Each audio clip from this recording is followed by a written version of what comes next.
Comme chaque dimanche, on retrouve Clément Viktorovitch. Bonjour Clément. Bonjour. Et avec vous, on va lire entre les lignes de l'actualité. Aujourd'hui, vous revenez sur l'une des informations qui a marqué la semaine, l'interdiction de produire en France des aliments à base de protéines végétales sous des noms qui évoquent la viande. Donc les steaks végétaux devront désormais s'appeler pavés ou galettes par exemple. Et pour vous, c'est un sujet moins anodin qu'il n'y paraît. Et oui, terminé bien sûr les steaks de tofu, les saucisses de soja, sans parler bien sûr des audacieux nuggets de 7 ans. Par un décret du 27 février, le gouvernement a effectivement décidé de réserver ces appellations aux seuls aliments composés de protéines animales. C'est la deuxième fois que le gouvernement tente de faire passer cette mesure. En juin 2022 déjà, il avait publié un premier décret retoqué par le Conseil d'État. Désormais, le texte est mieux ficelé juridiquement. Il devrait donc pouvoir s'appliquer. À la grande joie du lobby de la viande, qui le revendiquait depuis longtemps, le Premier ministre du reste ne s'en cache pas. C'était une demande de nos éleveurs, écrit-il sur X. Est-ce qu'on sait en fait l'impact que ça pourrait avoir sur les ventes de ces produits ? Eh bien oui, en tout cas a priori. Bon, déjà, on peut faire confiance aux lobbyistes pour faire un bon travail de lobbying. Si la filière de l'élevage s'est à ce point battue pour faire interdire ces appellations, c'est qu'elle avait de bonnes raisons d'anticiper un impact positif pour les protéines carnées et un impact négatif pour les protéines végétales. Et effectivement, une étude publiée en août 2022 dans la revue Food Policy tente à montrer que les consommateurs ont une meilleure perception des produits simili-carnés quand leur nom est inspiré de la viande. On retrouve d'ailleurs ici en fait une des règles très classiques de la rhétorique. Le lexique influence notre pensée. Les mots par lesquels nous nommons les choses ont un impact sur la manière dont nous pensons à ces choses. C'est ce que l'on appelle la dimension connotative du discours.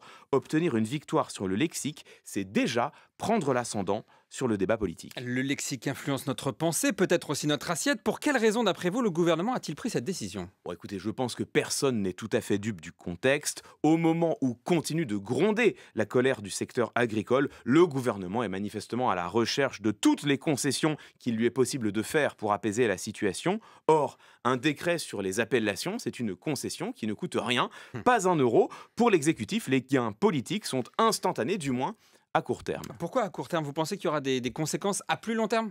Écoutez, déjà, le gouvernement va, je crois, rapidement avoir un problème avec l'industrie française des protéines végétales, car ce décret ne s'applique pour l'instant qu'aux aliments produits en France, ceux fabriqués en Allemagne ou aux Pays-Bas, par exemple, fût-ce par une entreprise française, pourront continuer à être commercialisés comme steak ou comme nuggets. On verra donc toujours ces mots dans les rayons, mais pas pour les produits made in France. Cela va évidemment créer une situation de concurrence déloyale qui risque au moins de favoriser les importations, voire pire, qui pourrait inciter les entreprises françaises à délocaliser leur production, moins d'un an après que le ministre de l'économie ait inauguré une immense usine de simili-carné dans le Loiret. Ces aliments qui imitent la viande, n'ont-ils pas fait aussi l'objet de critiques ? Oui, si, bien sûr, vous avez parfaitement raison. Une partie d'entre eux sont extrêmement transformés. S'ils s'approchent aujourd'hui autant de la viande, ce n'est évidemment qu'à grand renfort d'additifs. Par ailleurs, l'impact sur l'environnement de ces produits est encore très mal connu, notamment en termes de consommation d'énergie.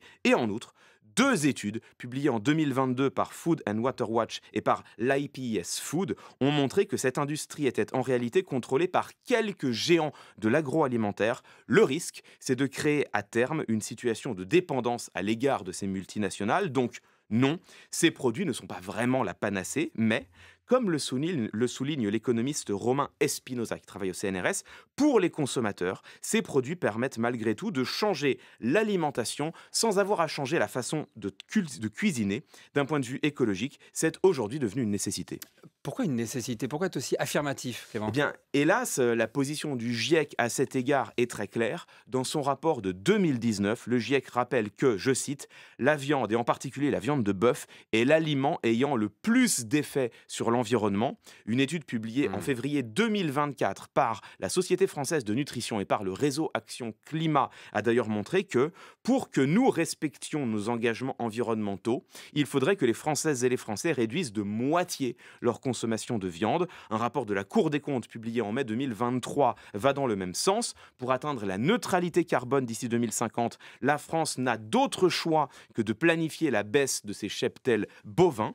La décision qui a été prise cette semaine va dans le sens strictement opposé. Alors certes, elle a été bien reçue par les éleveurs, mais à quel prix pour notre industrie ? Et plus encore, à quel prix pour l'écologie. Entre les lignes, Clément Viktorovitch, à retrouver sur franceinfo.fr.